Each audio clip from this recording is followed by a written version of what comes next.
On l'a vu, on l'a vu dans le scoop hier du Wall Street Journal qui nous expliquait qu'il y avait une section amis dans ce birthday book, que dans cette section amis figuraient Bill Clinton et Donald Trump, et Leon Black figure également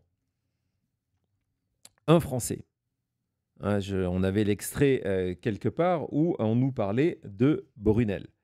Brunel, c'est un personnage qui est extrêmement intéressant dans le cas de l'affaire Epstein parce que il a été le complice de Jeffrey Epstein et de Ghislaine Maxwell pour fournir et profiter sexuellement des mineurs à Epstein et à Ghislaine Maxwell. Brunel, c'est quelqu'un qui, en France, était dans l'univers de la mode. Il avait des agences de mannequins, ce qui lui permettait d'avoir accès à des toutes jeunes filles. C'est l'époque de l'explosion du top model, qui d'un coup accède au statut de mégastar, que ce soit Naomi Campbell, que ce soit Claudia Schiffer ou que ce soit Cindy Crawford. Ce sont ces années-là. Et donc, Brunel a ses agences et va devenir proche de Jeffrey Epstein. Il va devenir proche de Jeffrey Epstein via Ghislaine Maxwell. C'est Ghislaine Maxwell qui présente Brunel, c'est un ami à lui depuis des années, qui présente Brunel à Epstein. Au début des années 2000, nous sommes en 2004, Brunel étend de manière officielle, étend ses affaires aux États-Unis et crée une agence qui s'appelle MC2. Nous sommes en 2004 avec des bureaux à New York et des bureaux à Miami. MC2, en sous-main, est financé par Jeffrey Epstein. C'est Jeffrey Epstein qui paye pour la création de cette agence de mannequins gérée par Brunel, et les différentes enquêtes, que ce soit autour de Epstein, autour de Maxwell, autour de Brunel, démontrent que cette structure, c'est un front. C'est une excuse, une vitrine pour recruter, trouver, identifier, transporter des jeunes filles mineures vers Jeffrey Epstein et très souvent vers son île. Il y a dans cette multitude de dossiers un des épisodes qui est raconté où Brunel trouve en France une adolescente de 14 ans qu'il envoie pour l'anniversaire, je ne parle pas ici du 50e anniversaire, mais qu'il envoie en cadeau d'anniversaire à Jeffrey Epstein, fille de 14 ans, envoyée en cadeau d'anniversaire à Jeffrey Epstein. Tout ça passe par l'intermédiaire de Ghislaine Maxwell et qui, 2 jours après, retourne en France. J'ai voulu, pour vous montrer comment rien que cette information est gênante pour Clinton, mais aussi pour Donald Trump, d'explorer ensemble une partie du dossier qui concerne Brunel pour peut-être justifier pourquoi Donald Trump ne souhaitait pas que ce dossier Epstein sorte. Parce que la réalité, grâce hier au Wall Street Journal, on apprend que Donald Trump et également Bill Clinton est dans la même catégorie amie que celle de Brunel. Donc on va explorer cette plainte qui a été déposée par une victime de Ghislaine Maxwell et de Jeffrey Epstein, qui est Virginia Giuffre. Giuffre, ce qui est extrêmement intéressant, on va en reparler plus tard, c'est extrêmement intéressant, je ne sais pas, mais ce qui est extrêmement tragique, c'est quelqu'un qui s'est suicidé il y a quelques mois et qui est une des premières personnes à avoir osé briser la loi du silence. Elle a été recrutée à 14 ans par Ghislaine Maxwell alors qu'elle travaillait à Mar-a-Lago. Pas Ghislaine Maxwell, Virginia. Son père était un employé de Donald Trump, un employé de Mar-a-Lago, et pour l'été, il avait réussi à faire engager sa fille, qui a été remarquée par Ghislaine Maxwell, et il y a eu tout un engrenage qui a amené le fait qu'elle soit devenue un esclave sexuel de Maxwell et de Jeffrey Epstein. Et c'est une histoire qui est extrêmement intéressante et qui démontre aussi le risque, et c'est le risque que prend Donald Trump, même si je pense qu'ils ont trouvé la sortie de secours idéale. Est-ce qu'elle fonctionnera aux yeux de l'opinion publique? On va en parler un petit peu plus tard. Les risques d'attaquer une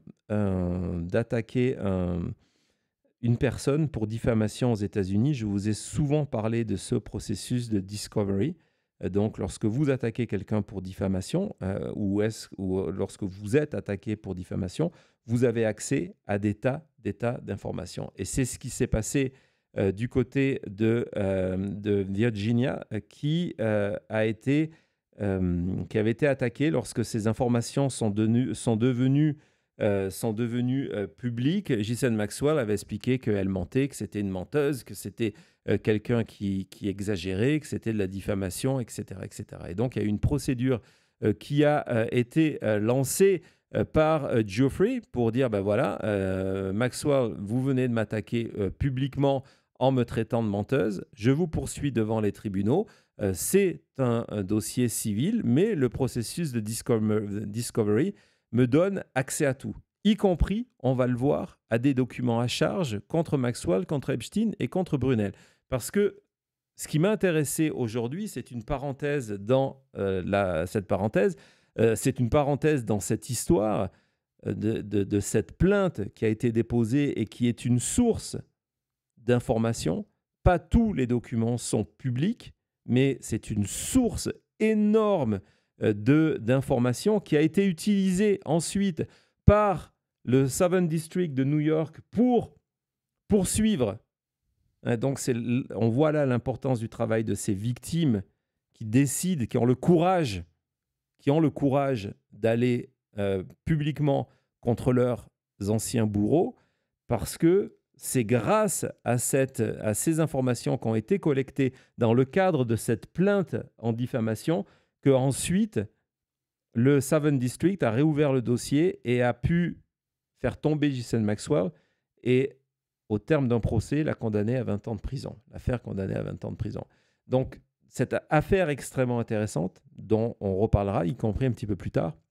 Mais j'ai voulu juste vous montrer un aspect extrêmement gênant pour Trump, c'est qu'il est associé, son nom est associé dans la même catégorie que Jean-Luc Brunel. Et on va voir, donc si tu peux mettre d'abord la plainte, la première page, je ne sais pas si on l'a montré, oui tu l'as montré, excuse-moi. On va avancer donc dans cette plainte où il y a plusieurs fois le nom de Brunel qui apparaît, donc le fameux scout, donc qui va à la recherche dans le monde entier de modèles. Je vous ai expliqué qu'en fait, c'était des modèles qui ne faisaient pas de carrière de mannequin pour la plupart. La plupart terminaient comme esclaves sexuels, comme victimes de Maxwell. Et donc, il y a différentes accusations qui sont portées contre Brunel dans ce document-là. Et j'ai choisi de vous mettre en avant une preuve. Une preuve, c'est extrêmement important. Il y en a d'autres, mais une preuve de l'importance de Brunel dans cette relation, dans le fait qu'il savait et il était activement impliqué dans ce trafic-là, ce sont ces notes écrites, ces message pads. Nous sommes au début des années 2000, lorsque on a encore des répondeurs. Et le MessagePad, c'est un carnet de notes où vous résumez un appel que vous venez de recevoir ou un appel qui a été laissé sur le répondeur pour que la personne qui doit recevoir ça, Ghislaine Maxwell ou Jeffrey Epstein, ait un résumé de la conversation. Et donc, cette plainte en diffamation a permis d'avoir accès à ces documents qui ont été saisis lors de la première enquête, le premier procès contre Jeffrey Epstein. Et on voit qu'il y a des personnes qui apparaissent de multiples fois et qui ont un rôle actif dans tout ça. Vas-y Thomas, on avance dans le dossier. Donc, on voit que par moment, il y a Maxwell, JM, donc, qui prend plusieurs messages. Donc, ça veut dire aussi qu'elle était là parce que très, très souvent, sa défense était de dire non, et moi, je ne suis pas au courant, j'étais jamais chez Jeffrey Epstein.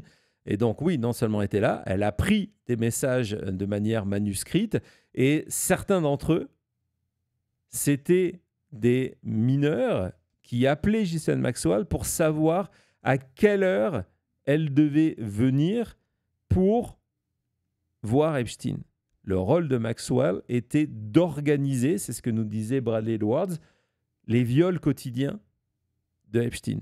C'est aujourd'hui cette personne à qui Donald Trump vient de donner un accord de coopération et est en train de préparer un deal. Il faut rappeler à chaque fois. Et donc, on voit que dans cette liste-là, on est toujours dans ce dossier de l'affaire, dans ce dossier de cette plainte, il y a des messages de Brunel qui laissent des messages par rapport à des mineurs. Donc, c'est là qu'on a la certitude que Brunel savait et est impliqué dans ce trafic de mineurs. Et donc, on comprend comment c'est gênant la publication de ce livre-là pour Donald Trump et aussi pour Clinton, de dire « Waouh, pour le 50e anniversaire en 2003 de Jeffrey Epstein, j'étais dans la même catégorie que Brunel. » On va avancer, justement, je vais vous montrer à quoi ressemblent ces documents. Hein, c'est la force du dossier.